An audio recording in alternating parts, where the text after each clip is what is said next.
Continuando a sabatina com os pré-candidatos a deputado federal das eleições deste ano, o JD1 TV de hoje recebe o Vander Lobé, que tenta a reeleição pelo Partido dos Trabalhadores.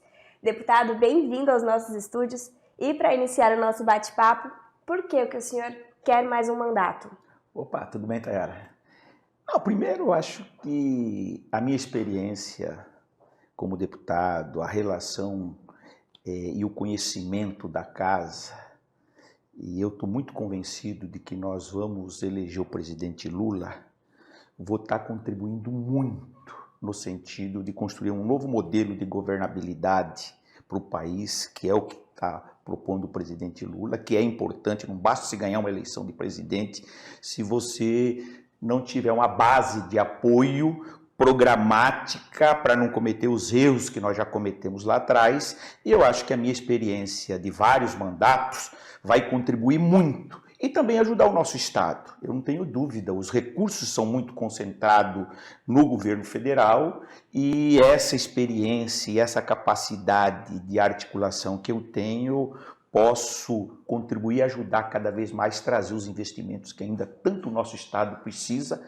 principalmente nesse período de crescimento, desenvolvimento, de infraestrutura, habitação que precisa para gerar para o nosso povo aqui. Eu quero colocar toda essa experiência e quero ser reeleito para estar ajudando o Lula, mas também trazendo os investimentos, os recursos para a gente fazer as infraestruturas que ainda precisa no nosso Estado e nos nossos municípios. E quais as razões que o eleitor teria para votar no senhor e não nos seus adversários? Eu acho que eu tenho uma coerência, eu tenho uma história. Eu estou no 5º mandato e eu nunca votei em nenhum projeto que tirasse direito dos trabalhadores. E olha que eu fui 13 anos deputado da base, sendo da base de governo. Eu nunca votei contra a reforma da Previdência, eu nunca votei contra a reforma trabalhista, que precarizou o trabalho, com aquela história de que ia aumentar o número de empregos, e ao contrário, não aumentou, precarizou, né? Por isso a nossa crise que nós vivemos hoje, econômica, porque arrocharam o salário, né? A base da pirâmide está desempregada, com o salário arrochado, o poder de compra diminuiu, e com isso, evidentemente, toda a cadeia da economia está prejudicada, tanto é que nós temos ainda 12 milhões de desempregados hoje e as pessoas têm uma expectativa da volta do Lula em função exatamente disso, porque a crise aumentou. Ela vivia muito melhor na época do Lula e hoje ela está fazendo essa comparação. Inclusive essa eleição, ela não vai se dar nem no campo ideológico ou numa agenda de costumes. Ela vai se dar muito porque ela viveu um momento que ela teve ascensão e agora ela está vivendo um momento de crise, de dificuldades, ela tem perdido seu poder de compra, seu emprego, a oportunidade do seu filho estar numa universidade, e eu vejo que tudo isso está levando ela a tomar uma decisão, inclusive aqui nos estados as pesquisas apontam que a gente pode ganhar no primeiro turno. Deputado, o MS vive um bom momento, talvez o melhor da história.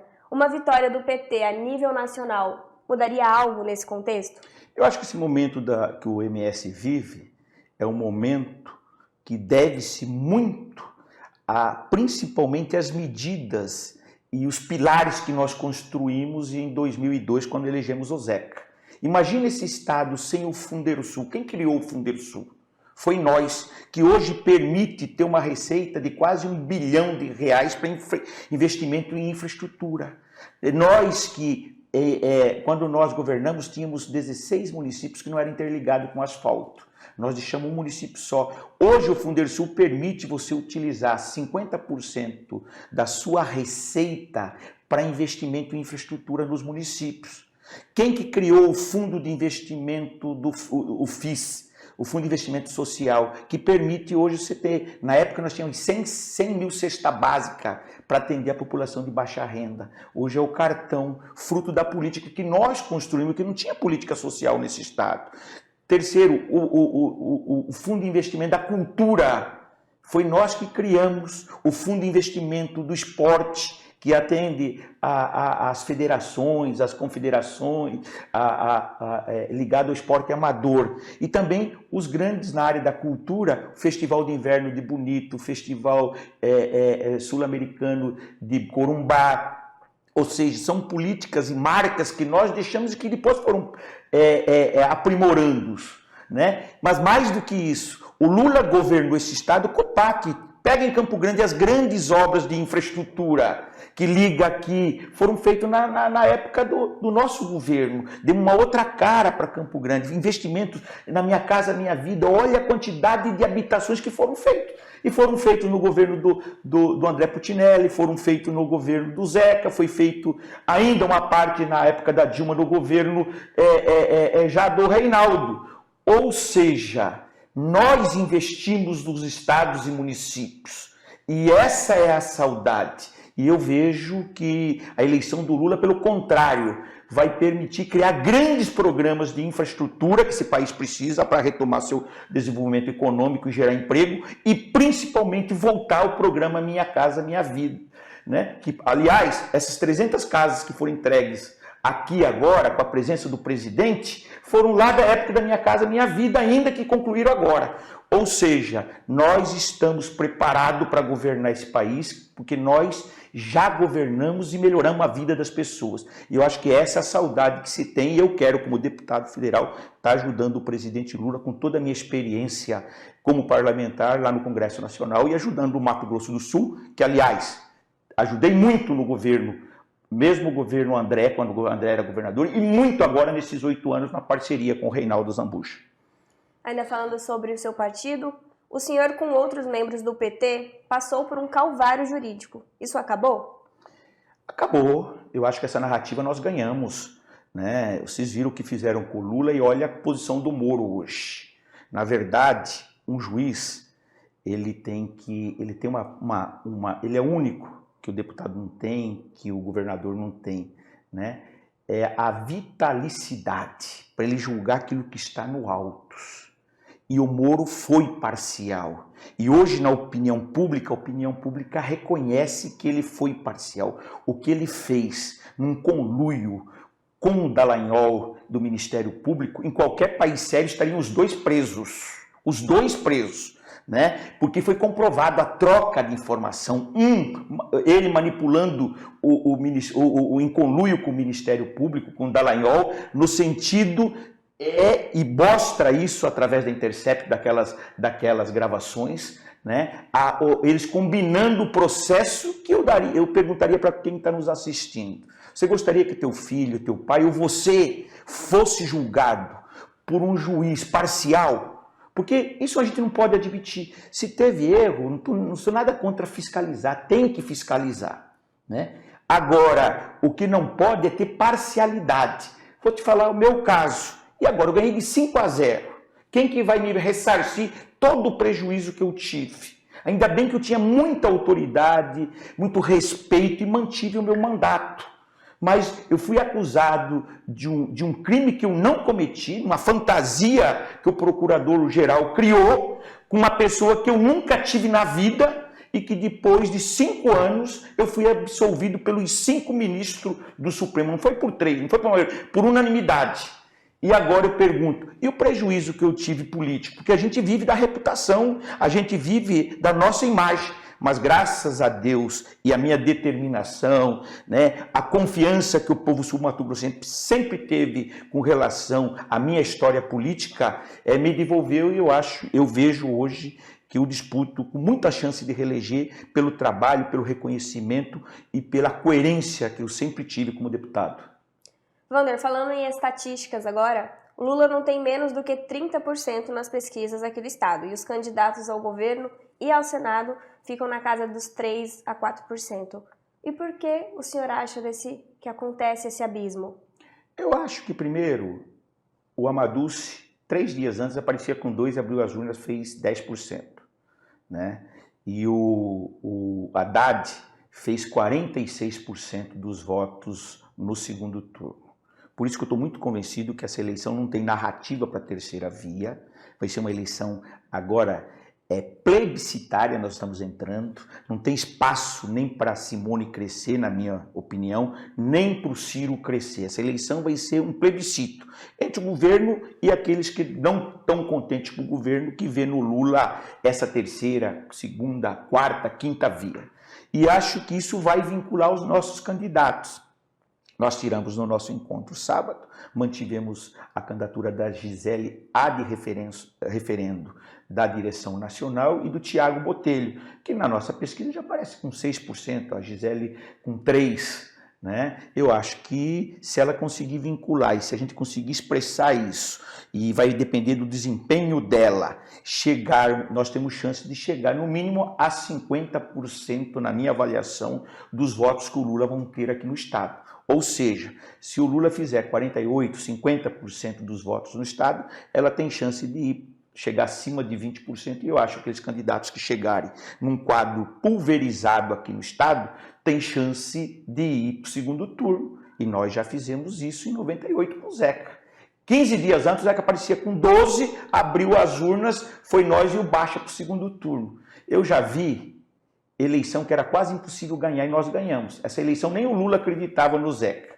E já vi eleição que era quase impossível perder e nós perdemos, que foi a do Delcídio. Então, campanha vai muito da estratégia, de você acertar, como fala, a embocadura, né? E principalmente você construir marcas na campanha que a população absorve e que a partir dessas propostas ela leva a campanha para a rua. Que eu acho que é possível a gente vincular a candidatura da Gisele e do Tiago ao presidente Lula. E acho que aqui a Gisele candidata, ela facilita a ampliação da candidatura do Lula. Por quê? Exatamente pela pergunta que você me fez. O que acontece? Como ela, em tese, não faz sombra para nenhum, a gente vê muita gente do Marquinhos apoiando o Lula, a gente vê muita gente do Riedel apoiando o Lula, embora tá a Tereza na chapa dele, mas no chão a gente vê isso. Do André apoiando o Lula.